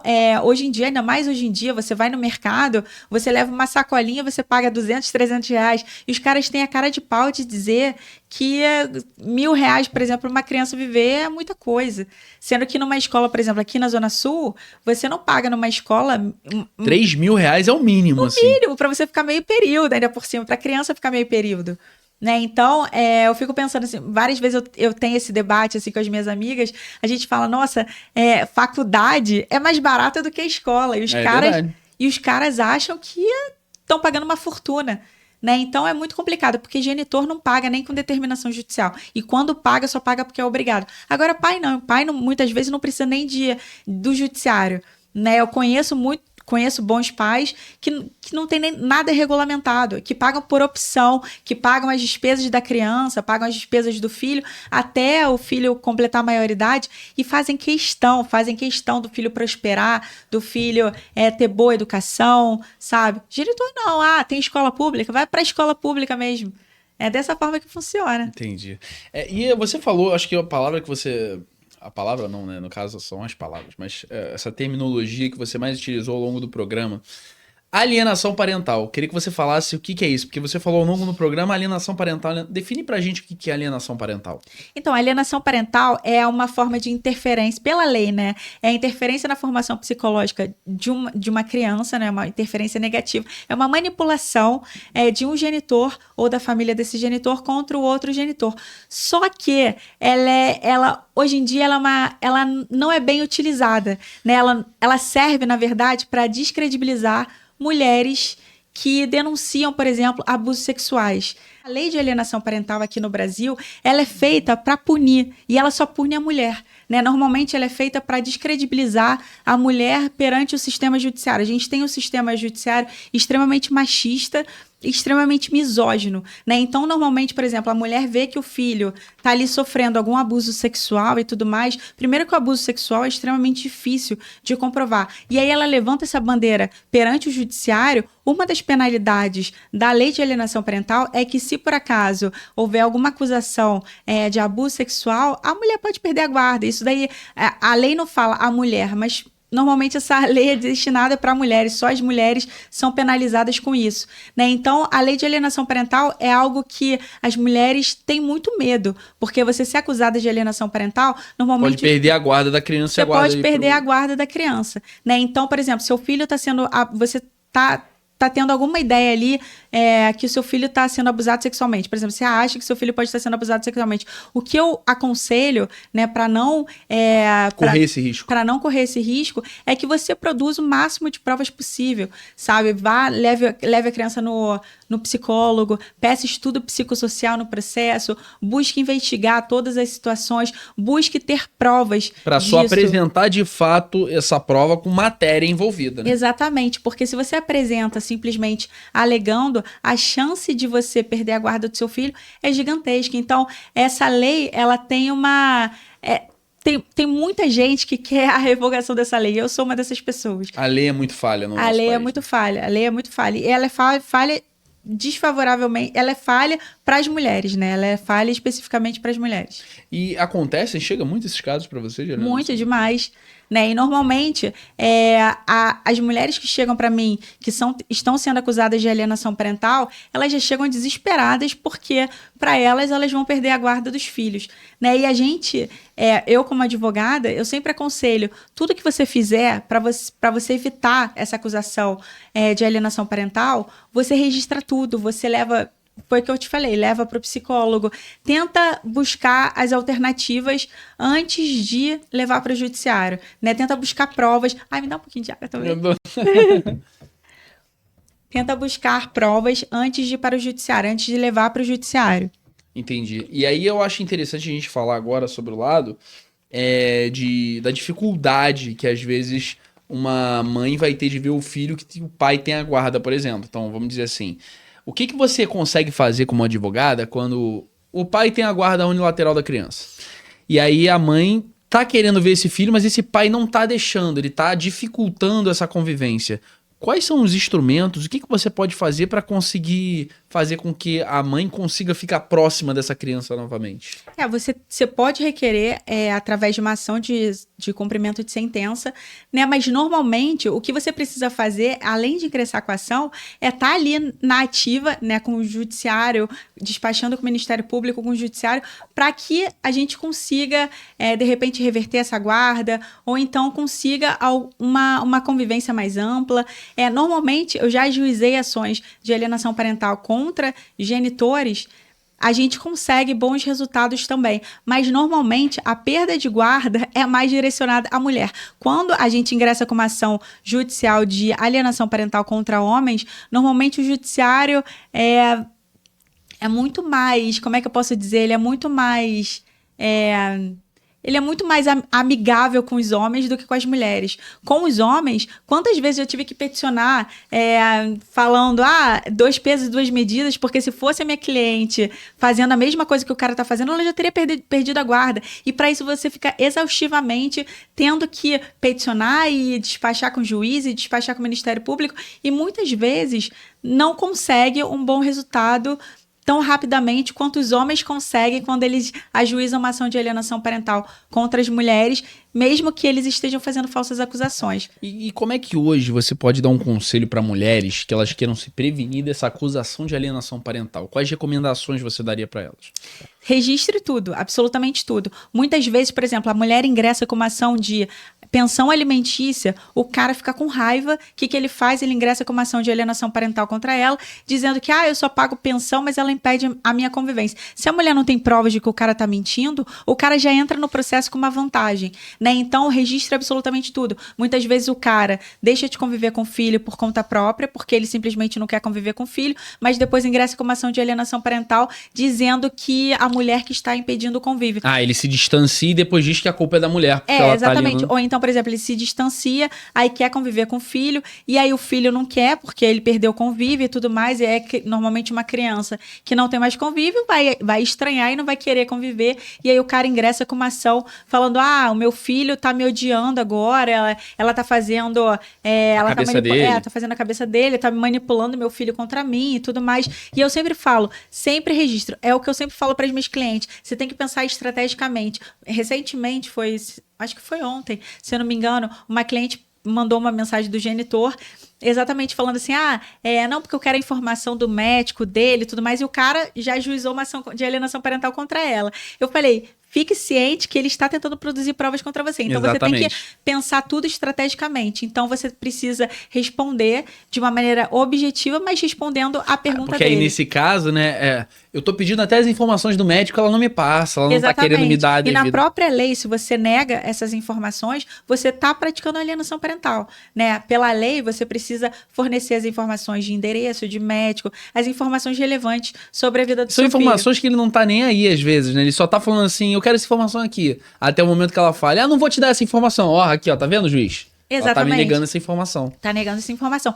E não só isso, por exemplo, eu sempre falo, eu tenho uma cliente que ela também tem um filho muito pequenininho, que a gente ajustou um acordo de convivência gradativa. Só que nesse acordo a gente colocou que a convivência vai ser gradativa até ele cumprir com essa convivência gradativa, e depois ele, por exemplo, vai poder passar o dia inteiro com a criança, mas tudo vai depender da adaptação, porque é pensando no melhor interesse da criança. E aí ele não cumpriu com nenhuma dessas etapas. E aí fica ameaçando ela. Eu sempre falo, olha, registra cada ausência, porque depois... Cada ameaça também, né? Cada ameaça, porque depois, se você precisar comprovar judicialmente, você vai conseguir comprovar que ele não quer. Porque se de repente ele ingressa com alienação parental... Provavelmente ele deve fazer isso. Aí você tem todas as provas dizendo aqui. Ele estava ameaçando que ele ia fazer isso. A gente tentou fazer ele conviver, ele não quis. Quem não quer conviver é ele, não sou eu. Então, Exatamente, é esse tipo de situação que acontece. Então, os homens normalmente, os genitores, né, normalmente eles usam essa carta na manga. Ela ingressou com uma ação de alimentos contra mim, o cara não quer perder dinheiro, então ele vai lá e ingressa com uma ação de alienação parental para violentar a mulher. Então, essa lei normalmente ela é feita para violentar mulheres, para descredibilizar mulheres perante o judiciário, né, e nos casos mais graves, né, para descredibilizar a mulher se ela estiver fazendo alguma acusação em relação ao abuso sexual, violência e tudo mais. Então, normalmente, o judiciário tem feito tem decidido para crianças saírem dos seus lares, né, com a mãe e tudo mais, para ir para o lar do abusador, né? Então, isso daí é um debate que tem acontecido com muita frequência, né, para a revogação dessa lei exatamente por conta dessa situação. E é interessante a gente perguntar, por que você acha que acontecem os casos de alienação parental, acusações de alienação parental com as tuas clientes? Você acha que são mais casos, assim, obscuros que são ligados ao abuso sexual? Ou então pode ser, às vezes, para não pagar pensão? Ou então, às vezes, só querem perturbar o juízo da mulher? Por que você acha, de forma objetiva, que isso acontece mais com as tuas clientes hoje? Então, com as minhas clientes, eu vou te falar que eu pego pouquíssimos casos, graças a Deus, de abuso sexual. Graças a Deus. E de violência. Até porque eu acho que eu divulgo pouco também isso no meu Instagram, né? Então, acaba que as pessoas que me procuram, elas procuram com outros casos de alienação parental. Eu não pego muito essa área de abuso sexual e de violência contra a criança. Mas as minhas clientes, normalmente, elas chegam no meu escritório com essas acusações de alienação parental. O que eu identifico é que, normalmente, esses caras estão fazendo por alguma vingança, né? Normalmente eles querem se vingar delas de alguma forma e aí eles ingressam contra elas com essa ação de alienação parental. Eu vou tirar o filho dela, é como se fosse assim, eu vou tirar o filho dela, eu vou fazer com que ela sofra. Exatamente, vou pegar o seu bem maior, vou te atingir com o seu bem maior. E é dessa forma que eles conseguem, de fato, atingir as minhas clientes, né? O que eu sempre falo para elas, para esse tipo de situação, você tem que ter sangue frio, né, e pensar que você precisa produzir provas a seu favor e não dar de bandeja provas pro cara, né? Porque o que ele quer é isso, ele quer produzir provas contra você.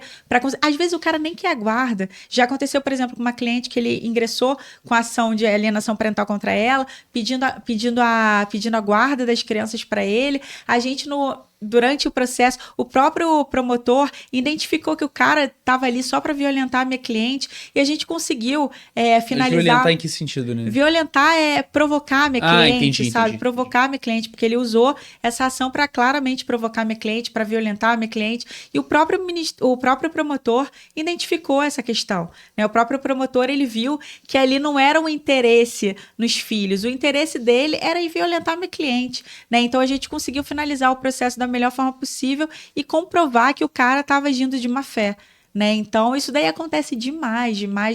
Hoje em dia, o que é mais comum de acontecer é o cara estar insatisfeito com alguma questão e ingressar com uma ação de alienação parental como forma de vingança.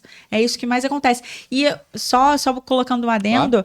Nem sempre quando a mulher, por exemplo, impede assim, entre aspas, fica meio receosa do convívio, ela está praticando alienação parental. Muitas vezes, ela só está querendo ali uma segurança de que o filho vai ficar bem, né? Muitas vezes falta só um pouco de diálogo ali entre as partes, sabe? Peraí. Muitas vezes... Só falta um pouco de diálogo. Eu tenho clientes, por exemplo, que eu converso com elas falam, mas eu não me sinto segura do cara com o meu filho, com a minha filha e tudo mais. Às vezes o cara, ele é tão agressivo, ele é tão violento e tudo mais, que a mulher, ela não se sente segura em deixar o filho com o cara. As coisas poderiam ser resolvidas da melhor forma, muitas vezes. Muitas vezes o cara nem tem a intenção de ser... Às vezes o cara ama o filho de verdade, ele só é um baita de um babaca e tudo mais, mas...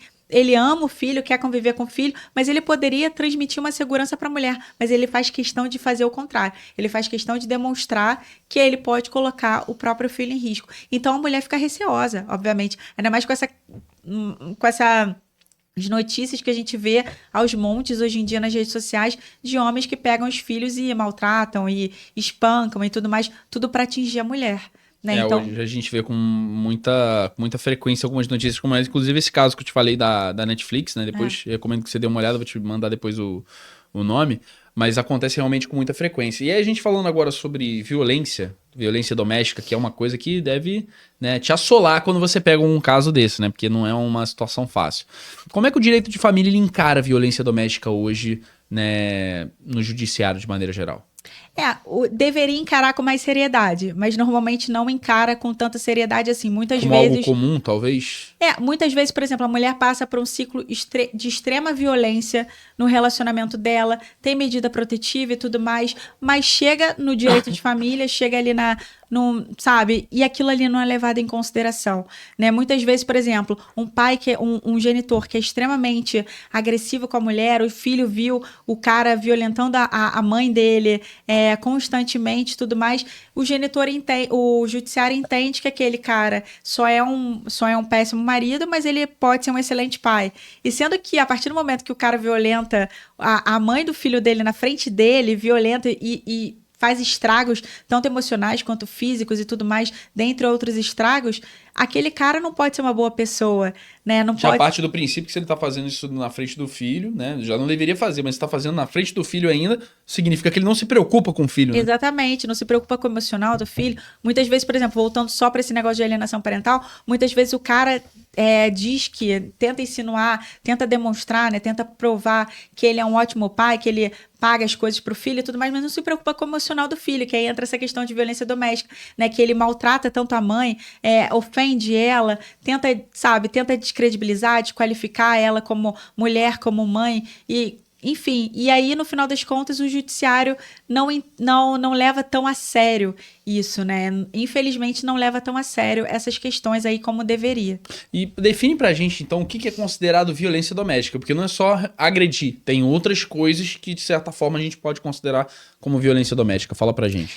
A violência doméstica ela pode ser caracterizada como violência psicológica, Sim. né? Que é quando mexe com a autoestima da mulher, né? Por exemplo, o cara que fala pra ela que ela é feia, porque você não pode ir com tal roupa, porque ninguém gosta de você, porque... Deixa eu te dar outros exemplos. Quando o cara faz aquele gaslighting, sabe? Pra dizer que a mulher faz de tudo pra manipular ele, pra mulher se sentir louca, pra se sentir maluca. Quando mexe com a autoestima da mulher, né? Isso acontece demais, assim, acontece muito, né? O cara que, por exemplo, tenta provocar a namorada com outra mulher e tudo mais, faz com que a mulher se sinta mal. Tudo isso é violência psicológica. A gente também tem a violência moral, né? Que ela é muito linkada aos crimes contra a honra, né? Injúria, difamação e calúnia, né? A calúnia é quando, por exemplo, você inventa que a pessoa cometeu um crime, né? Vou dar um exemplo, assim, muito...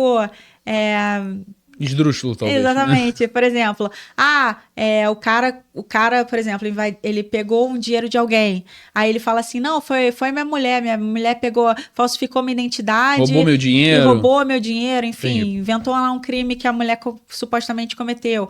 Ou então, difamação. Né, ele fala assim, começa a falar para os amigos, porque minha mulher deu pro fulano, começa a inventar que a mulher fez tal coisa para desonrá-la perante a sociedade. Ou então a injúria, os xingamentos, sua filha da puta, vagabunda, que é o que mais acontece. Então, essas daí também são formas de violência. E temos também a violência patrimonial, né? Quando o cara, por exemplo, a mulher trabalha, tem o dinheiro dela, aí chega na hora do pagamento, o cara fala assim, me dá aqui seu dinheiro que sou eu que guardo, você não tem direito a nada, né? Ou então quando, por exemplo, ele quebra os bens dela, pega o celular dela e joga no chão, sabe? Isso acontece com muita frequência? Acontece muito, nossa, demais. É. Não só isso também. Temos a violência patrimonial no sentido da pensão alimentícia também, né? Por exemplo, o cara não paga a pensão alimentícia. Ele tá violentando patrimonialmente a mãe do filho dele, né? Porque a partir do momento que ele deixa de pagar, ele tá onerando ela, né? Então, é uma violência patrimonial também. Tem outros tipos de violência patrimonial, né? Por exemplo, ela comprou alguma coisa para ela, ele vai lá e esconde, diz que não vai devolver para ela. Enfim, tem vários exemplos. Então, normalmente as mulheres, elas nem acham... E temos também a violência sexual, já ia esquecendo. Né? Que muitas vezes a mulher que está num relacionamento, ela nem sabe que ela está vivendo uma violência sexual. Né? Por exemplo, o cara, apesar de ser namorado, marido, parceiro dela, quer forçá-la a ter relação sexual. Então, isso daí é um estupro também. Né? A mulher não tá afim, o cara tá lá forçando. Ou então, a mulher quer tomar a pílula do dia seguinte, ou quer tomar uma pílula anticoncepcional e o cara tá proibindo. Isso daí é uma violência violência sexual também. Ou então, por exemplo, a mulher não quer ter mais filho, o cara tá ali forçando, ela tem um filho forçado. Isso é uma violência sexual também. Então, tem vários tipos de violência doméstica que muitas vezes as mulheres não conhecem, né, e deixam passar, né? Muitas vezes as mulheres elas têm uma ideia de que elas precisam ser submissas àquele cara, né? Ainda que elas achem que elas não são submissas, mas no final das contas elas estão se submetendo a situações de violência doméstica mesmo sem saber. Né? Porque o que é mais comum é o quê? A violência doméstica, ele me bateu, ele me xingou. Sendo que o xingamento é tratado com muita normalidade, né? As pessoas hoje em dia... até que hoje em dia as pessoas conhecem um pouco mais os direitos delas, mas muitas vezes a pessoa não sabe nem que um xingamento é uma violência doméstica. Entendi. E hoje uma mulher que sofre violência doméstica, qual é a primeira coisa que ela tem que fazer? A primeira coisa que ela tem que fazer, dependendo da violência doméstica, obviamente.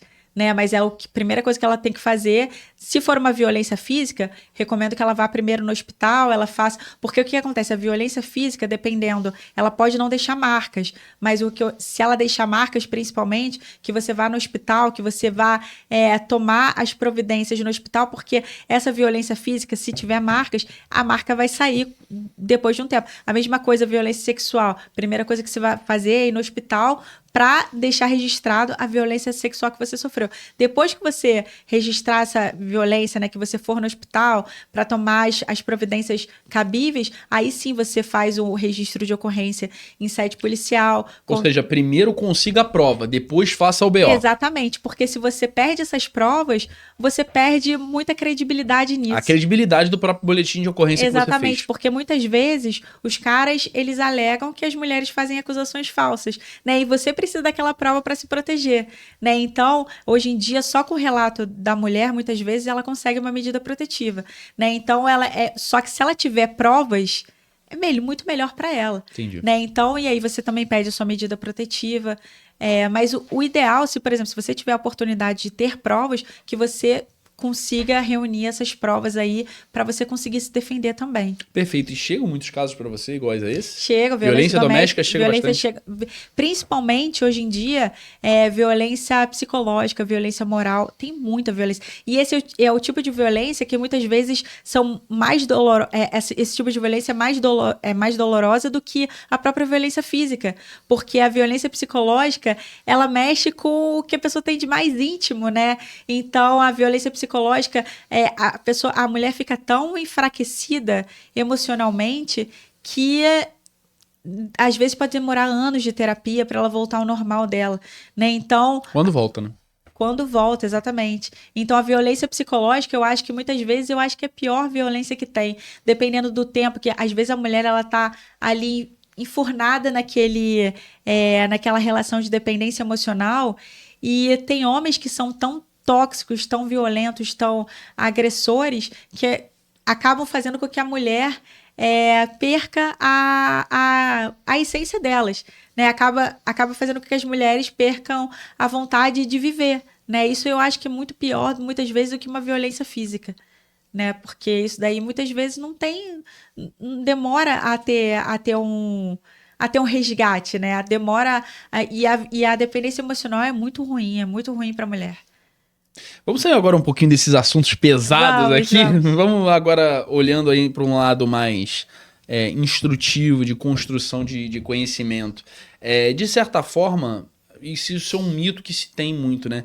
Se os casais que eles que eles formalizaram essa união, eles têm os mesmos direitos do que casais que só viveram um tempo juntos, mas não formalizaram, não se casaram, não escolheram um regime de bens. É basicamente aquele que tem uma união estável por tempo, e aquelas pessoas que realmente se casaram, elas têm os mesmos direitos? Ou uns têm menos, outros têm mais?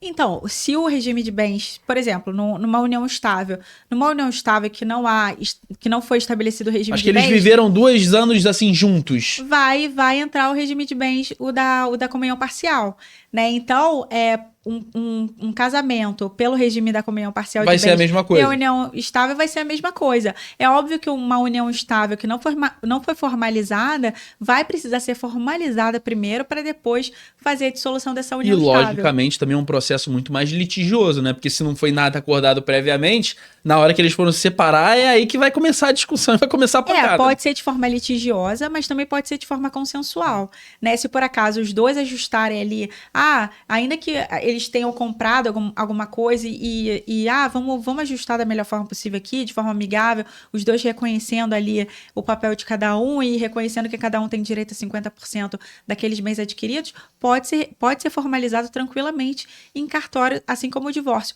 Entretanto, se houver qualquer discordância, aí você vai ter que ir para o judiciário, vai pedir o reconhecimento dessa união estável e a dissolução com a partilha de bens, né? Então, vai precisar dessa formalização judicial, né? Entendi. Nesse caso, a gente, né, podendo identificar, hoje chegam muitos casos para você ou de pessoas que elas não têm essa instrução, elas não conseguem entender de maneira geral como funciona esses regimes de bens. Você orienta muito as suas clientes antes delas se casarem, né? Você te procuram muito para esse tipo de orientação? Sim, com certeza.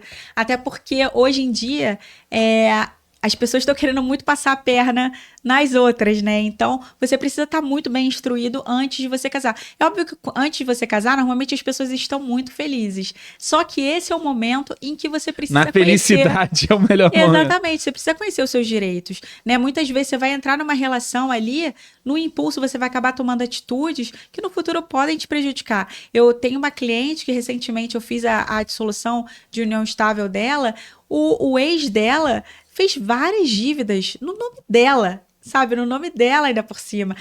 Ela tem muito mais dinheiro do que ele, ela é empresária, enfim, o cara... Peraí que eu vou tirar um Civic no teu nome. Exatamente, não, mas ele fez muitas dívidas no nome dela. Isso, e aí o que acontece? Só que ela não foi instruída antes dessa união estável. Então, acabou que no final das contas eu tive que dar uma rebolada ali, né, para que ela não pegasse nenhuma das dívidas que ele constituiu ali. Ainda que a gente conseguisse comprovar que ela não tinha nenhuma ligação com as dívidas dele, ele estava querendo colocar metade dessas dívidas pro nome dela, né? Então você tem que pensar em tudo, né? Ainda mais se você vive em união estável. O que acontece? Quando você tem um casamento, você tem uma formalização ali, muda o seu estado civil, você deixa de ser solteira para ser casada e tudo mais. Então, as coisas se tornam um pouco mais burocráticas quando você vai adquirir um bem, quando você vai pegar um empréstimo, quando você vai adquirir uma dívida. Quando você vive em união estável, ainda que você tenha essa formalização em cartório ou em via judicial, você não muda o seu estado civil. Então, se por acaso você quiser pegar uma dívida gigantesca, contando aí que no futuro você vai se divorciar, você vai ter essa dissolução de união estável e vai colocar metade no colo da sua parceira, você pode fazer, né? Então, muitas vezes essa formalização ela não é requerida por quem está te vendendo o serviço. Então, é muito mais fácil para quem faz essa união estável, né? O que eu recomendo é que sempre pergunte para um advogado que possa te auxiliar nisso, né? Um advogado de sua confiança, de preferência que não seja o advogado do cara, entendeu? Perfeito.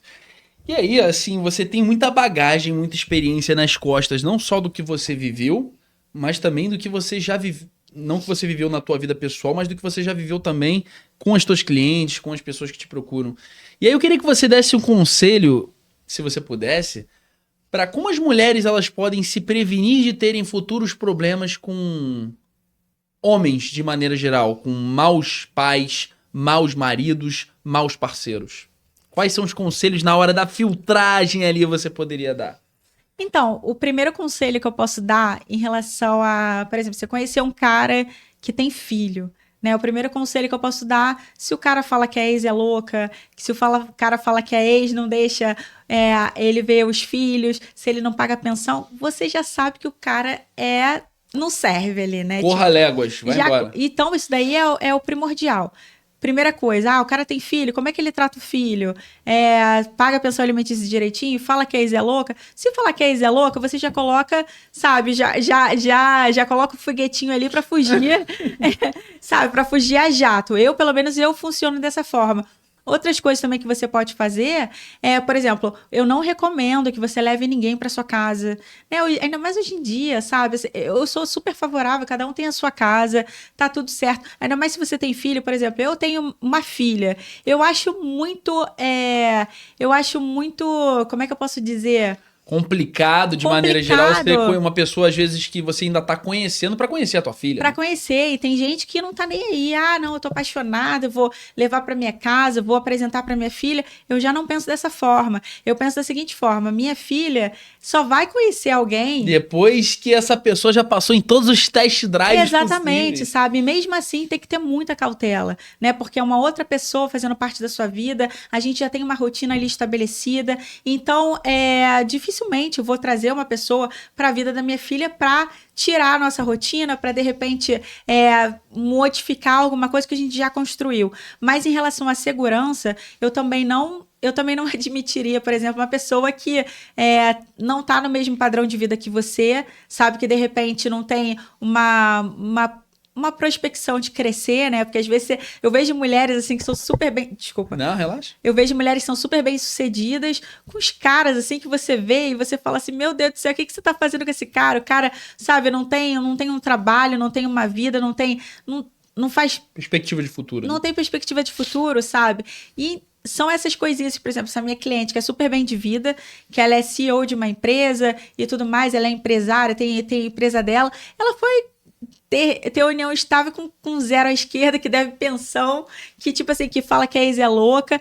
Não tem como dar certo isso, não tem como dar certo. Aí você pensa assim, porque eu me apaixonei. Apaixonou e desapaixona. E apaixona de novo depois. Apaixona de novo. As pessoas têm que ser mais racionais, né? Quando você coloca um pouco mais o seu sentimento de lado e age um pouco mais com a razão, eu acho que há muito mais chance de você ser bem-sucedida nos seus relacionamentos e na sua vida, né? Porque você deixa de viver muito no impulso, naquela coisa adolescente de, estou muito apaixonada, deixa o mundo... Você já teve um momento para isso, né? Exatamente, cara, exatamente. Ainda mais depois que você tem filho, por exemplo, no meu caso, não há possibilidade nenhuma de conhecer qualquer... Eu falo para as minhas amigas, eu acho que eu tenho... O meu radar, hoje em dia, eu tenho cheiro para coisa ruim, entendeu? Eu sinto cheiro de longe. Eu falo assim, não, Deus me livre, cara, que credo. Perfeito. Me dá um pouquinho de água também. Com certeza. Depois desses excelentes... Já falei pra caraca. Depois desses excelentes conselhos... Deixa eu só colocar água aqui pra você. Obrigada.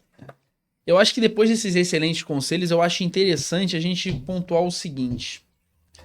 Quais são os maiores mitos que você gostaria de desmistificar aqui pra gente sobre o direito de família, que as pessoas acham sobre o direito de família? Primeiro mito. Pensão alimentícia não é 30% sempre, né? Tudo vai depender daquilo que a gente falou. Foi exatamente o que eu pensei. Eu cheguei aqui te fazendo essa pergunta. Vai depender das comprovações que você tem, do que seu filho gasta, do quanto o genitor recebe, da proporcionalidade ali entre o que cada um ganha. Segundo mito é que nem toda mãe que é cautelosa com o filho, né, que ali em algum momento tem receios em relação ao genitor, nem toda mãe ela está sendo alienadora.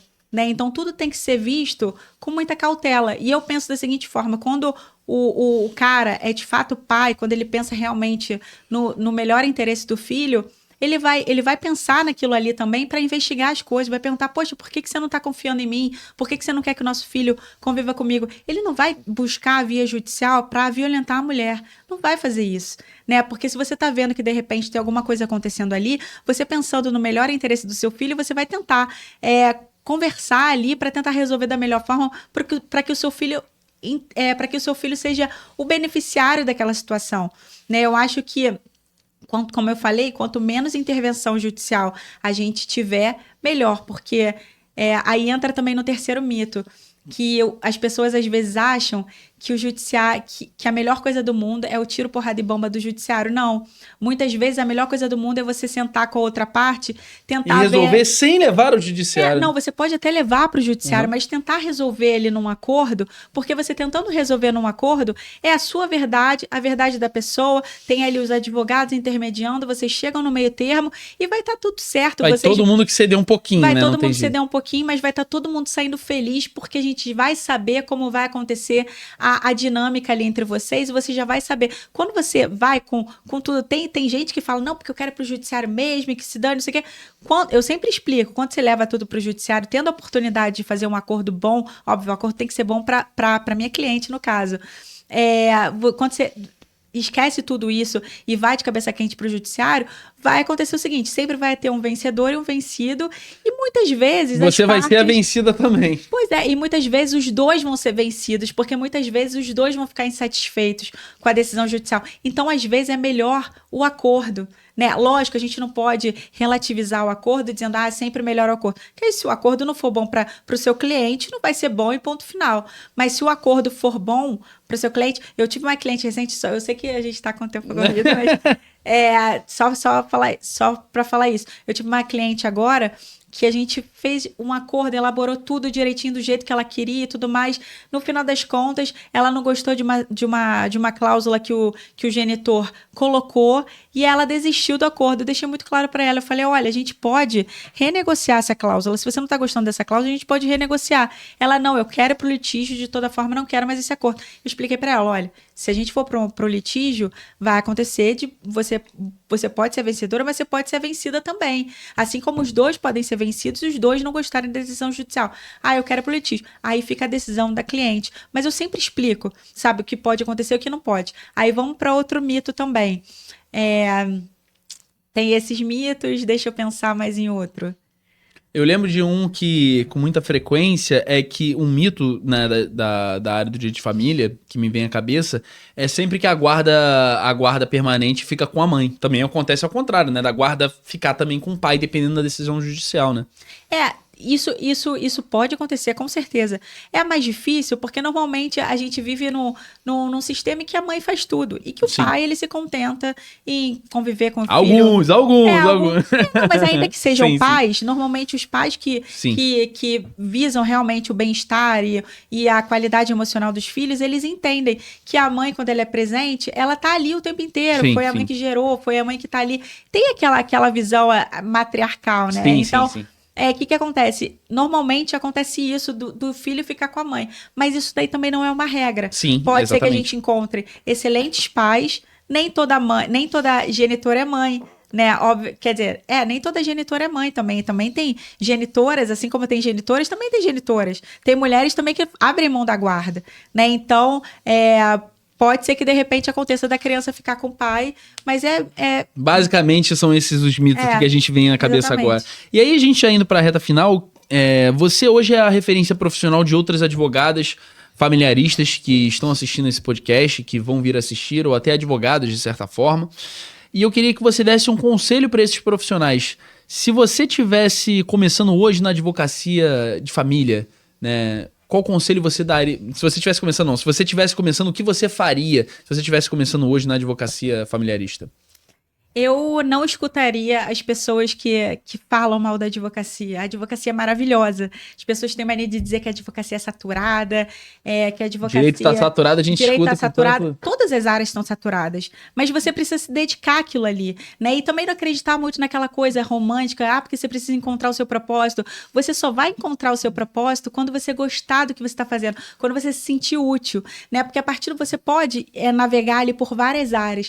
Vai chegar um momento em que você vai gostar de uma determinada área e quando você gostar daquilo ali, se você se dedicar, você vai entender que aquilo ali é o seu propósito de vida, ainda que seja um propósito temporário, né? Ainda que seja um propósito até o próximo... Seja um meio para chegar até o teu propósito. Exatamente. Então, as pessoas, às vezes, elas têm aquela coisa na cabeça, não, porque eu estou buscando meu propósito, só que o propósito não vai cair no teu colo, né? Então, você tem que correr atrás, né? Você tem que se balançar ali, pegar o copo e sacudir ali pro açúcar, levantar. Muitas vezes as pessoas estão desmotivadas por conta da experiência de outros, mas eu vou te falar, eu tive uma ascensão na minha advocacia.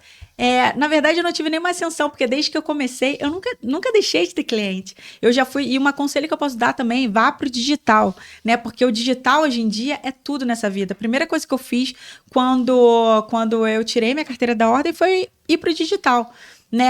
Antes de eu pegar minha carteira da ordem, eu já tinha vários vídeos planejados, assim, para postar no Instagram. Depois que eu comecei a postar conteúdo informativo no Instagram, a minha vida deu uma, sabe, uma levantada, assim, absurda, né? Hoje em dia, graças a Deus, eu tenho muitas clientes confiam no meu trabalho, sou muito satisfeita com o meu trabalho. Então, o conselho que eu posso dar, não escute pessoas frustradas com a advocacia. Se una a pessoas satisfeitas com a profissão, pessoas que estão felizes, porque o ambiente também faz toda a diferença na sua vida. Se você começa a frequentar ambientes de pessoas bem-sucedidas, naturalmente você vai querer ser bem-sucedido, você vai fazer de tudo para ser bem-sucedido. Agora, quando você frequenta aqueles ambientes de pessoas frustradas, que só falam mal do trabalho, não, porque a minha vida tá uma porcaria e tudo mais, você vai se ambientar aquilo ali e você vai achar que a sua vida é uma porcaria também. Eu acho muito interessante que você falou essa questão de propósito, porque o ser humano, ele tem dificuldade de entender o que é o próprio propósito.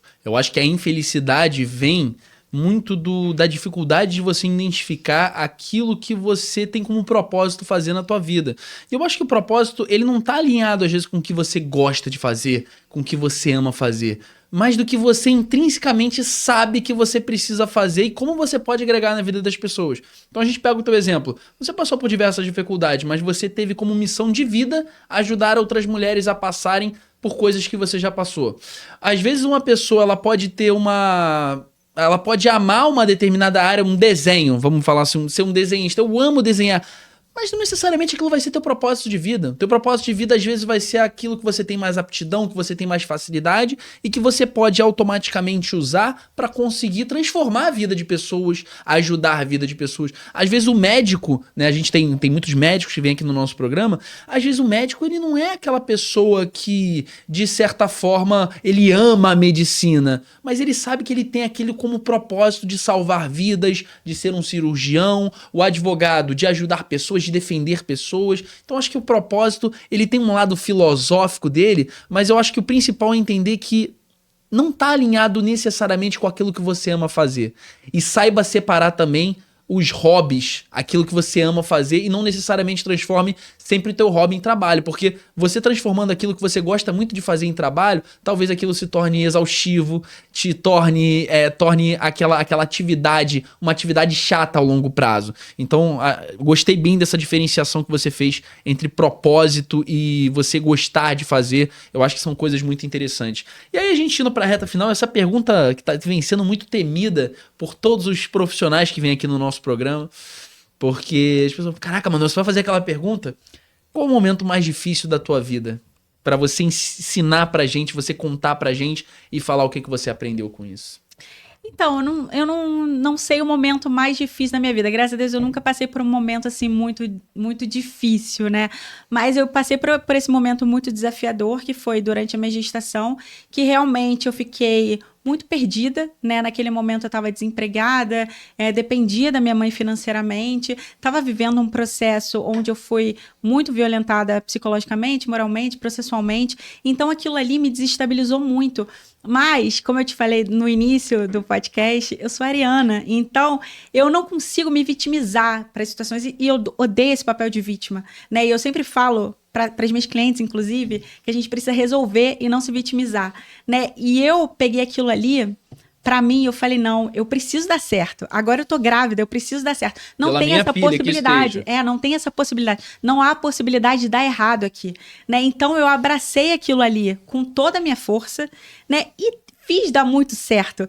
Hoje em dia, eu fico até arrepiada. Hoje em dia, eu levo essa força para minha filha. Foi ela que me trouxe muita força, foi ela que me direcionou. Mas, o que eu posso dizer em relação a esse momento difícil foi isso. Eu passei por um momento muito conturbado. Durante a minha gestação, por exemplo, eu não aproveitei a minha gestação.